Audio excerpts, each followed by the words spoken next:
Muy buenas noches, bienvenidos a una emisión más de Mesa Cuadrada. Esta noche nos acompaña el subsecretario del Trabajo, Rafael Abante Juárez. Subsecretario, muchas gracias, bienvenido a Mesa Cuadrada. Muchas gracias, es un honor.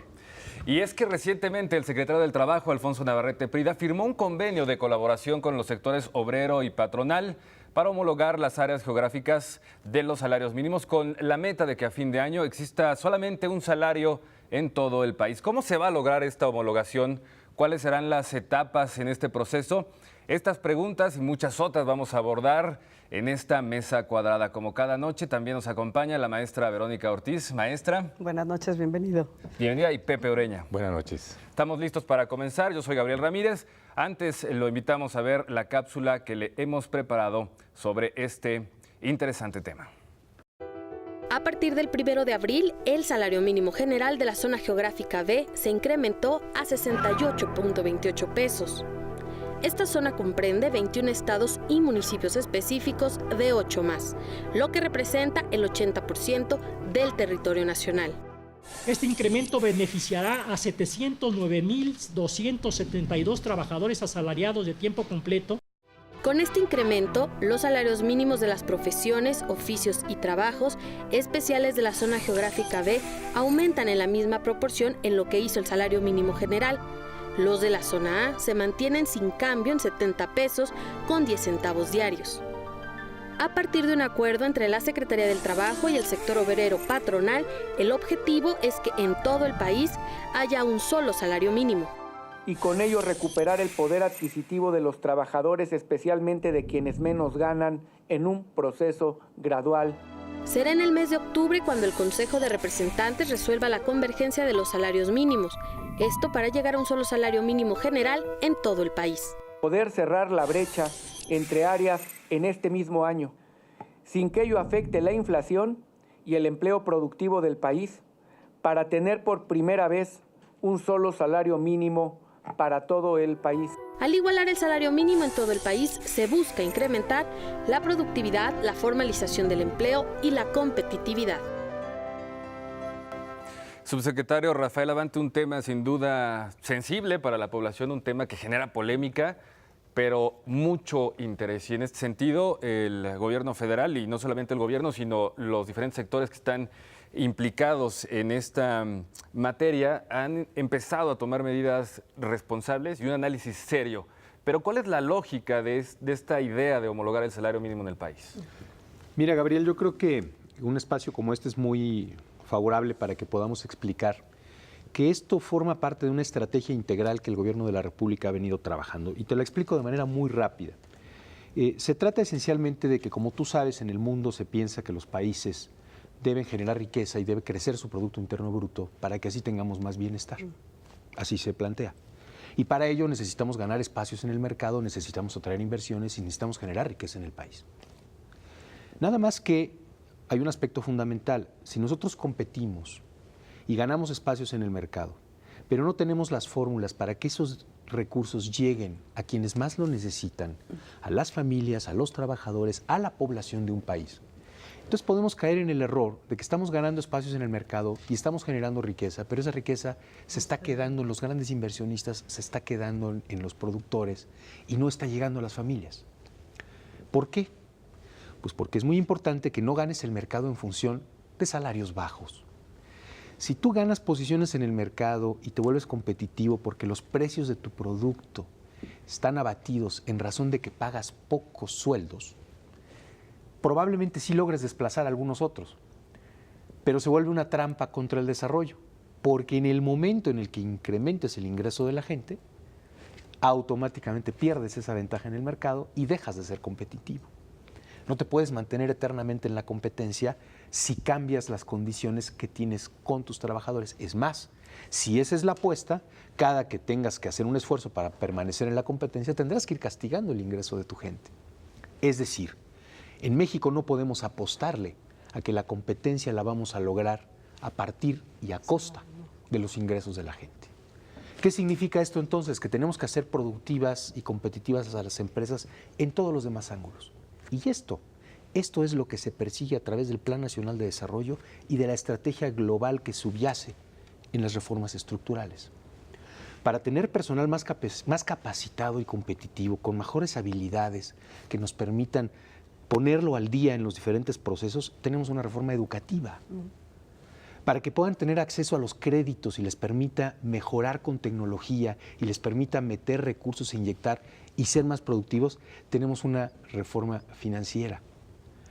Para que puedan reconocer e identificar en el mercado los mejores precios y contratar a los mejores proveedores, tenemos la reforma en materia de competencia. Para que puedan acceder a las ventajas de las tecnologías de la información que los hagan más competitivos frente a los demás en condiciones igualitarias, tenemos la reforma en materia de telecomunicaciones. Para que puedan accesar a uno de los insumos más importantes que te hacen productivo, que es el energético y que es de los más caros en el mundo, necesitábamos una reforma energética. Y así el resto de las reformas, una reforma en materia de corrupción, porque tenemos que garantizar que los recursos que se están recabando a través de una reforma hacendaria se destinen a mejor infraestructura, mayor seguridad, mejores elementos que favorezcan el funcionamiento de estas empresas, y entonces todo esto nos permita incrementar los salarios de la gente con base en la productividad que se está generando y sin perder competitividad. Esa es la estrategia. ¿Cómo la tenemos que trabajar entonces? En el caso concreto del Plan Nacional de Desarrollo y del salario mínimo. Nuestra estructura, digamos, estratégica en el tema exigía 3 grandes pasos. El primero es contar con un único salario mínimo en el país, para que cuando demos pasos importantes en la mejora de ese ingreso, beneficie a todos. Ya las condiciones hoy en México están dadas para que no tengamos regiones de primera y regiones de segunda en lo que el ingreso básico de la gente representa. Segunda cuestión, tenemos que desvincular el salario mínimo de todos aquellos ordenamientos y todos aquellos referentes y unidades de medida que lo convierten en un multiplicador de precios con efectos inflacionarios. Ustedes saben que hay muchos ordenamientos que calculan la forma de determinar obligaciones, la forma de determinar intereses, la forma de pactar indemnizaciones, la actualización de determinadas multas y factores a partir del salario mínimo. Por esas razones se encuentra en el Congreso de la Unión una iniciativa de reformas a la Constitución que permitirá dejar de una vez por todas claro que el propósito del salario mínimo no es servir como factor de actualización ni unidad de medida, sino buscar un ingreso básico para las familias que les permita atender satisfactores elementales. Entonces ese es el segundo paso, lograr eso. Y el tercero será, con base en el avance que tengamos en la productividad y el crecimiento real de la economía, pensar entonces en ir pactando entre el sector obrero y el sector patronal incrementos sustentados, responsables, que no impacten en el funcionamiento de la economía, que no afecten las grandes variables económicas, que no generen inflación, pero que sí permitan ir identificando los avances que pueden tener en el poder adquisitivo los trabajadores. Para ello, a partir de cláusulas de productividad que estamos incentivando en las empresas, se pacta con los trabajadores que sus incrementos tienen que ir particularmente relacionados y vinculados con el crecimiento de su empresa y la productividad de su empresa. Todo esto en su conjunto nos irá permitiendo que de manera sostenida y real empiece a mejorarse el poder adquisitivo de las familias y empecemos a traducir estas reformas estructurales y este Plan Nacional de Desarrollo en el ingrediente más importante que perseguimos, que es el bienestar de las familias mexicanas. Una explicación muy puntual, es decir, el incremento, entiendo, no se trata de decreto, es decir, va a incrementarse determinado porcentaje, sino que implica toda una serie de cambios estructurales que estamos viendo en el país. Maestra Verónica Pepereña, una primera reflexión antes de irnos a la pausa para después continuar con esta plática con el subsecretario del Trabajo. Sí, yo preguntarte, subsecretario, justamente me parece que estás hablando de un cambio de paradigma, de lo que antes se hablaba que se necesitaba crecer para distribuir, ahora lo que estamos viendo es que también se necesita distribuir para crecer en función de que tenemos un mercado interno totalmente deprimido y la gente no tiene manera de activar este círculo virtuoso que contrarreste, ¿no?, lo que hemos venido experimentando, y necesitas darle a la gente esa posibilidad de que entonces active ese mercado interno. Hay dos temas que me gustaría tratar al regreso de la pausa en todo caso. Uno, lo mencionaste un poco, porque la crítica que se hace es en dos frentes: inflación e informalidad. La inflación, nos estás diciendo, este es un incremento gradual, no se va a dar, justamente como dice Gabriel, por decreto un salto enorme que no se pueda, digamos, diluir el tema de la inflación. El otro es la informalidad. Quienes critican este tema dicen que cuando tú subes el salario mínimo, es decir, que no vaya precedido por un aumento de la productividad, sino al revés, lo que fomentas es que esa gente que gana el salario mínimo muy probablemente quede fuera del sector formal, porque los patrones no estarían dispuestos a pagar ese incremento. Entonces, me gustaría tu reflexión sobre eso. Pepe Ureña, rápidamente, sí, en 20 segundos. En 20 segundos. Bueno, muy breve. La parte en cuanto constitucional, o sea, ahí no se va a desatar el salario mínimo de lo que debe satisfacer. ¿Cómo se va a ajustar el salario mínimo para que otorgue al trabajador los satisfactores que señala la Constitución? Muy bien, las preguntas están en el aire. Hacemos una pausa. Regresando, el subsecretario dará respuesta a estos cuestionamientos. Volvemos.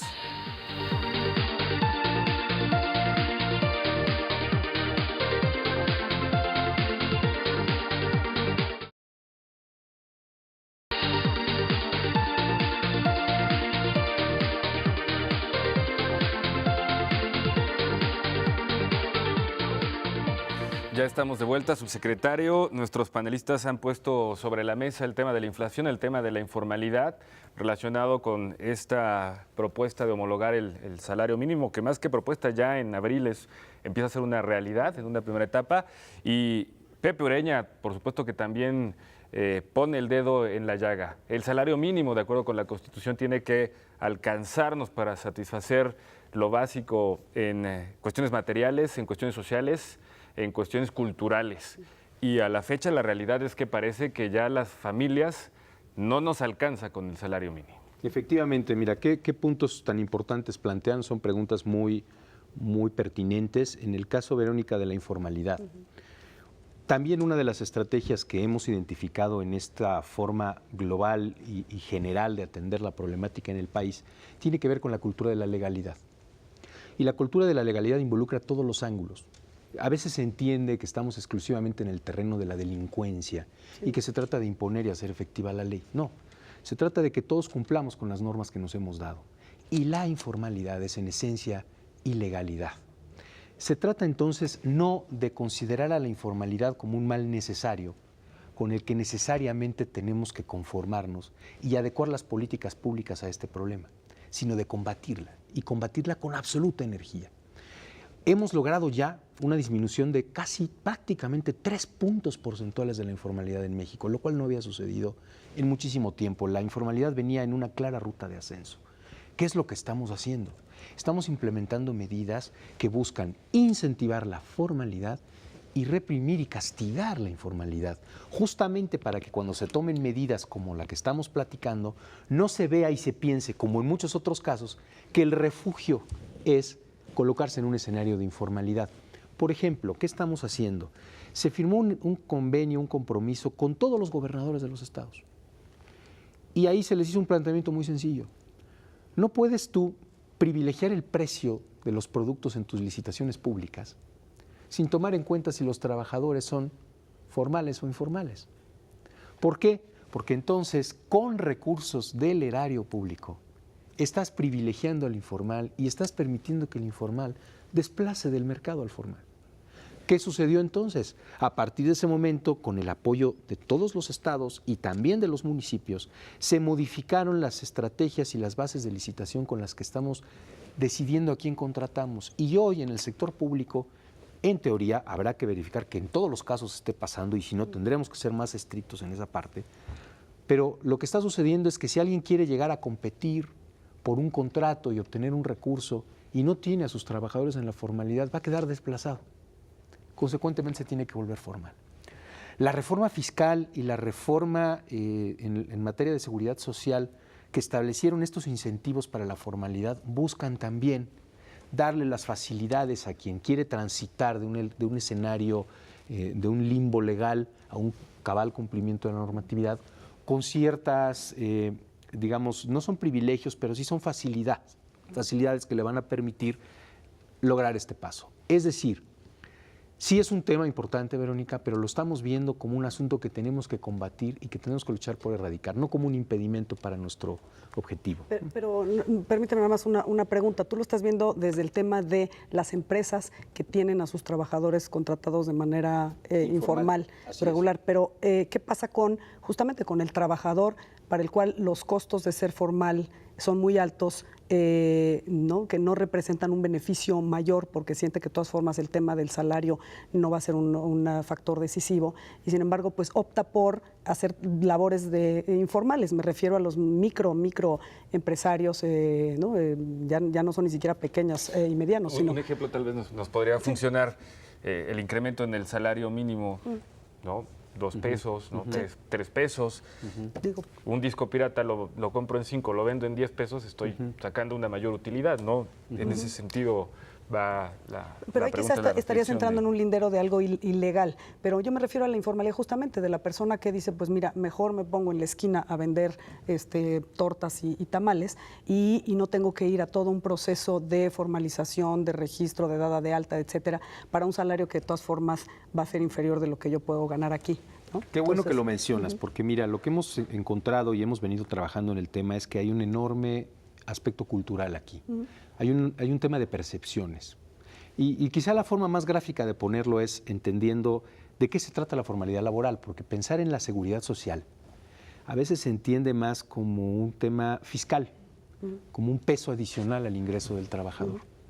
Sin embargo, si tú quisieras mañana, y este ejemplo creo que nos ayuda muchísimo, si tú quisieras contratar una póliza de seguros y hablas con un agente y le dices, mire, yo quiero que me contrate una póliza que me cubra muerte, incapacidad, accidentes, fallecimiento, póliza de vida, y que además pues, me permita accesar en gastos médicos mayores y gastos médicos menores.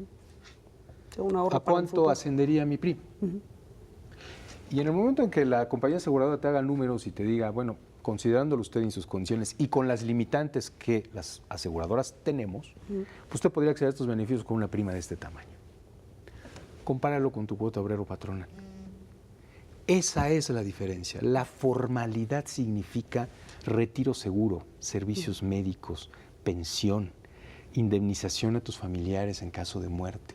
Significa tener de manera oportuna e inmediata acceso a las prestaciones que la ley reconoce y que le corresponden al patrón.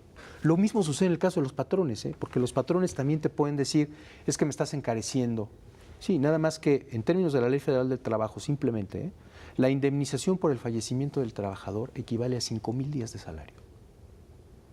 El Estado se subroga en esa obligación. En el momento que tu trabajador es formal y fallece, es el Estado quien asume la responsabilidad frente a la gente. De no ser así, tú legalmente le tienes que pagar a los familiares de ese trabajador 13 años de sueldo. Entonces, la pregunta es, ¿verdaderamente es un sobrecosto? Más bien no estamos entendiendo los beneficios que hay ahí, que además tienen indudablemente un contenido constitucional y social. Por eso te digo que en esencia es legal. Ahora, yendo al tema de la inflación. En el caso de la inflación, justamente la desvinculación que estamos trabajando busca evitar ese efecto inflacionario y que entonces nos permita entender al salario mínimo más como un satisfactor básico, como una herramienta que nos permita llegar a lo elemental. Y entonces paso a tu pregunta, Pepe, ¿qué tenemos que hacer? En la Comisión Nacional de los Salarios Mínimos, donde esencialmente están representados el sector obrero y el sector patronal, el gobierno no decide, las cosas no se dan por disposición o decreto de la autoridad.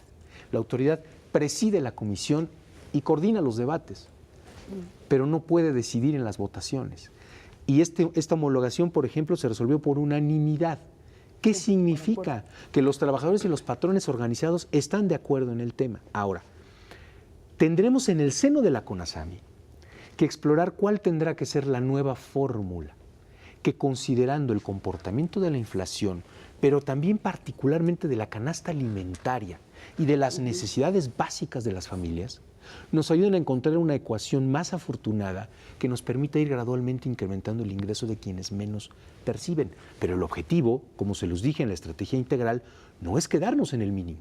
Es más, si hacemos bien las cosas y logramos que esta gran estrategia de productividad progrese en el país, nada nos dará más alegría que saber que un mínimo porcentaje de población perciben el mínimo, porque la gran mayoría perciben 2, 3, 4, 5, 6 salarios mínimos. Ese es el objetivo. Actualmente, ¿qué porcentaje de la población percibe el mínimo? Tenemos un porcentaje, digamos, reducido, es pequeño, no te tengo el dato exacto en este momento, pero sí es un porcentaje bajo, digamos, andamos abajo del 10%. Sin embargo, lo que se pretende es que sea menos del 1%, que finalmente las condiciones de las empresas les permitan entender el salario mínimo como el tope más bajo, pero no como la aspiración, ni mucho menos como la permanencia. No, es un piso. Es un piso del cual todos debemos despegarnos lo mejor y más pronto posible. Muy bien, subsecretario, interesante este bloque de mesa cuadrada. También me quedo con la reflexión de que hay un consenso, un nuevo consenso, un acuerdo entre los diferentes sectores en un tema de tanto interés para la población. Hacemos una pausa y regresamos prácticamente a la recta final de esta mesa cuadrada.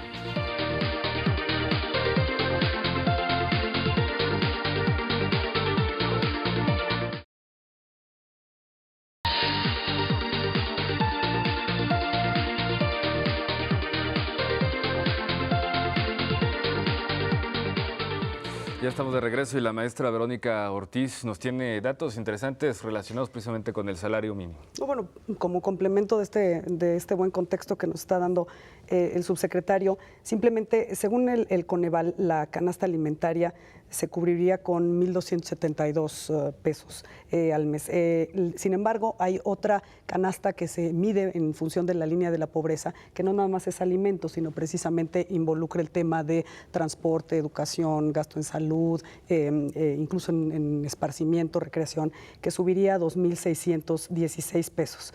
La verdad es que, dadas estas cantidades, tenemos, en función de los datos del mismo Coneval, que en el 2014 el 54% de la población no alcanza, es decir, las familias de México no alcanzan a cubrir esta línea de la pobreza. Entonces, aquí viene justamente este tema de cómo conciliar la parte económica con la parte de garantía social que está prevista en la Constitución, ¿no? Que va mucho en el tema de lo que preguntaba Pepe, ¿no? Tenemos esos datos con los cuales trabajar y supongo que hacia allá debemos de tender, ¿no? Bueno, sí, la pregunta es pues, en ese sentido. ¿Es posible cambiar de paradigma y tomar la Constitución, el mandato constitucional, como elemento de medición del salario mínimo? Yo creo que las dos preguntas están totalmente vinculadas y me parece que forman parte también de los objetivos que se persiguen. Se trata esencialmente de erradicar la pobreza y lo tenemos que hacer a través de las diferentes herramientas públicas de las que disponemos. Pensar en el salario mínimo es una de todas esas estrategias. Justamente pensar en que el mínimo que debe percibir una familia le alcance para los satisfactores de un jefe de familia necesarios y elementales, no solamente para su subsistencia, sino también para su desarrollo y esparcimiento, pues parecería un objetivo extremadamente ambicioso. Lo tenemos en la Constitución, pero además es una exigencia humana, es un elemento de dignidad. Entonces, por más ambicioso que sea el objetivo, hacia allá tenemos que tender.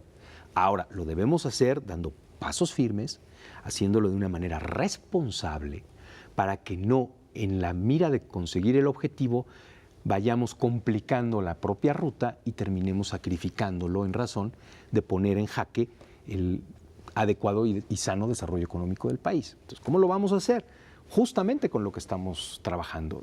Y esto tiene mucho que ver justamente con lo que mencionaban. ¿Qué pasó esencialmente con el salario mínimo?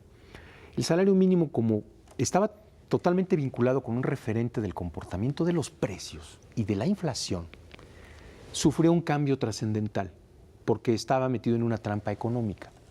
¿De qué hablo esencialmente? Cualquier incremento que tú dieras en el salario mínimo por encima de la inflación, a su vez generaba la inflación. Y entonces se volvía un referente futuro del comportamiento de la inflación.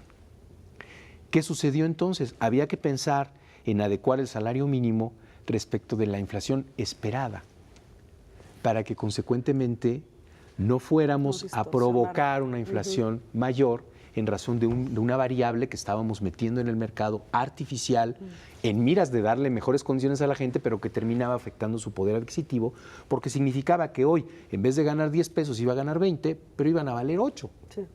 Claramente no iba a cumplirse el objetivo.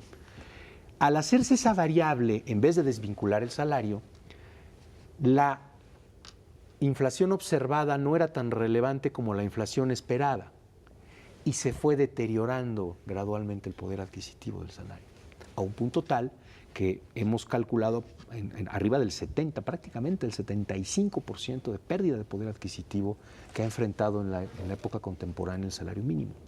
Hay que revertir ese proceso, pero lo tenemos que hacer con inteligencia. Yo estoy completamente de acuerdo en que tenemos que irnos acercando gradualmente a superar esa línea de pobreza, pero no solamente con el salario mínimo, sino con el resto de las estrategias. Generar desarrollo, democratizar la productividad, acercar al norte con el sur, fortalecer. Acabamos de anunciar recientemente un muy ambicioso programa donde vienen una gran cantidad de estrategias para favorecer las zonas económicas que se encuentran en el sur del país y empezar a trabajar seriamente en erradicar la pobreza, sin que eso signifique abandonar nuestras estrategias de combate contra el hambre. No queremos mexicanos con hambre. Y por lo mismo, más allá de la dinámica económica hacia donde tenemos que ir gradualmente incorporando a la gente, la política social tendrá que seguir supliendo este tema y disminuyendo de manera importante la pobreza. Los programas de asistencia social están evolucionando. Prospera, ustedes saben que ahora tiene el objetivo de llevar a los trabajadores, más bien de llevar a los beneficiarios a esquemas de capacitación para el trabajo y a esquemas de vinculación laboral para que terminemos de cerrar el círculo. Es decir, todo forma parte de la misma estrategia. Y aquí déjenme hacer una puntualización más. Las acciones que estamos desarrollando en la Secretaría del Trabajo, no solamente la que tiene que ver con el salario mínimo, todas también están perfectamente articuladas y vinculadas con lo que perseguimos. ¿Y a qué me refiero esencialmente? Compartirles, como seguramente lo tenemos claro, que llevamos al día de hoy 17 meses sin una sola huelga a nivel federal.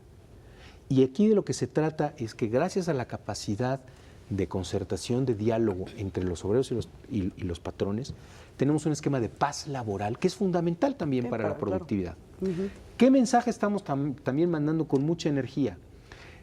La competitividad en el mercado tiene que ser en función de que optimices tus costos de manera legal y de manera que tenga como valor fundamental los derechos de los trabajadores. Es decir, tú no puedes ser competitivo si vas a castigar las condiciones de seguridad, las prestaciones o la dignidad de tus trabajadores. Por supuesto que un empresario que trabaje con esclavos sería terriblemente competitivo. Que hemos visto en los últimos días casos. Con los jornaleros es el caso. Y eso sería absolutamente imperdonable. Claro. ¿Qué estamos haciendo hoy? Estamos yendo a las diferentes ramas de la industria y estamos mandando una señal muy clara de que tu posición en el mercado y tu crecimiento como empresa no puede sacrificar costos que tengan que ver con la dignidad, las condiciones, los derechos, la seguridad y la salud de tus trabajadores. Esos van primero, porque son justamente los últimos beneficiarios de cualquier estrategia de desarrollo. ¿Significaría esto que ya no habrá más San Quintines? Bueno, es el objetivo. La idea, indudablemente, si lo seguimos... Implicaría mucha vigilancia, estar pendiente, y es increíble que tengamos esa explotación porfiriana en sus tiempos. Pero lo cierto, permíteme, Pepe, es que ahora se está haciendo visible. Es decir, existía, pero ahora se hace visible, entiendo yo, porque se está trabajando por varios frentes desde la autoridad federal. Es una realidad que tenemos que reconocer y que tenemos que combatir. Y de una vez por todas abandonar los temores de ejercer a cabalidad la ley, con esa preocupación de que a lo mejor el efecto económico puede resultar muy lesivo. Como les acabo de explicar, el objetivo es sí vamos a favorecer la economía, sí queremos favorecer la inversión, sí queremos un mercado sano, pero nunca a costa de los trabajadores. En ese caso específico, ¿significaría que van a ir contra los empleadores que tienen a la gente en esas condiciones? Por supuesto, y no solamente en los casos que ya hemos dado a conocer. Esto forma parte de un operativo que se denomina justamente trabajo digno. y en ese operativo vamos a seguir verificando cuestiones relacionadas con las condiciones de la gente, con el trabajo infantil, con la equidad de género, con todos los temas que tienen que estar en el escenario y que se tienen que atender, porque lo que no queremos es llegar a un estadio de desarrollo en México, como estamos ciertos que lo vamos a alcanzar, donde los únicos que no vean un beneficio de ese desarrollo sean los trabajadores. Muy bien, subsecretario. Pues muchísimas gracias por acompañarnos esta noche. Pepe Ureña, muchas gracias. Verónica Ortiz, Gracias, se nos buenas acabó noches. el tiempo. En 20 segundos, la gente siempre quiere resultados. La paz laboral, por ejemplo, es uno de ellos en 17 meses. Pero en estas etapas, ¿cómo vamos a ir avanzando en un salario único en el país y en el incremento del mismo? Mira, básicamente, como ya se dio a conocer, se van a homologar en un 50% las dos zonas a partir ya de este mes de abril. Y pasaremos en el mes de octubre, lo acaba de resolver ya la Comisión Nacional de los Salarios Mínimos, a contar con una sola zona. Esperaremos para esas fechas que ya traigamos un avance muy importante en la discusión parlamentaria de la iniciativa de desvinculación, e inmediatamente después que esté acordada esta reforma se tendrán que hacer las adecuaciones legales correspondientes porque es una reforma constitucional y la CONASAMI comenzará a sesionar para encontrar esta fórmula de la que hemos platicado que nos dé una nueva manera de entender el salario mínimo. Cerrar la brecha entre el norte y el sur, como dices tú, ¿no? Así es. Efectivamente. Así Pues es. muchísimas gracias, subsecretario Rafael Al contrario, es Abante, un por honor, estar en Mesa Cuadrada hablando de este interesante tema. Los esperamos la próxima semana.